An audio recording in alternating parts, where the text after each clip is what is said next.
Welcome to Section 13, Fractures, Dislocations, Sprains, and Strains. In education and care settings, quick, careful first aid helps prevent more pain, more damage, and loss of function while you keep the casualty still and get help early. A fracture means a bone is cracked or broken. You might see pain, swelling, bruising, deformity, loss of movement, or in a severe case, bone coming through the skin. A dislocation happens when a bone is forced out of its joint. It often causes severe pain, obvious deformity, swelling, and the casualty may be unable to move that area. Sprains injure ligaments around a joint, while strains affect muscles or tendons. But if you're not sure what you're seeing, treat it as a fracture and avoid judging the injury by appearance alone. A snapping, cracking, or grating sound, or a limb sitting in an unusual position, points to a more serious injury and means you need to keep the area still and act cautiously.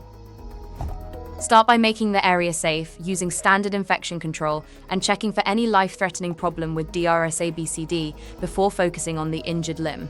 Call 000 straight away if there are multiple injuries, or if you suspect any head, neck, or spinal injury. Those casualties need urgent medical support and minimal movement. Before you move anything, keep the injured area as still as possible and reassure the casualty so they stay calm and avoid sudden movement. Support the limb in the position you found it, and never try to straighten it or force it back into place. That can cause more pain and more damage. With open fractures, control bleeding around the wound, cover it with a sterile dressing, and never push exposed bone back in. Call 00000 for an open fracture, major deformity, severe pain, loss of circulation, a large limb fracture, or any suspected spinal injury. Apply a splint only if you're trained and it doesn't increase pain or movement. A sling helps support an injured arm or shoulder, making the casualty more comfortable and reducing movement that could worsen the injury. Keep the arm comfortably across the chest, leave the fingers visible, and tie the sling so it supports the limb without restricting circulation.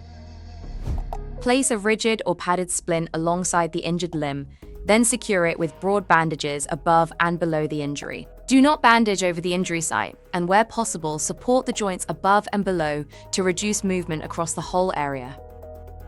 After you immobilize the injury, check skin color, warmth, feeling, movement, and capillary refill in the fingers or toes beyond the injury. If the digits look pale or blue, feel cold, or become numb or tingling, the bandages are too tight and must be loosened immediately. Then keep checking circulation regularly.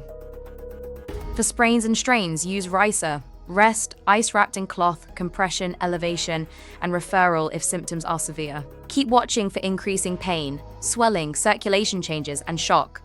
Keep the casualty warm, still, and without food or drink until medical help arrives.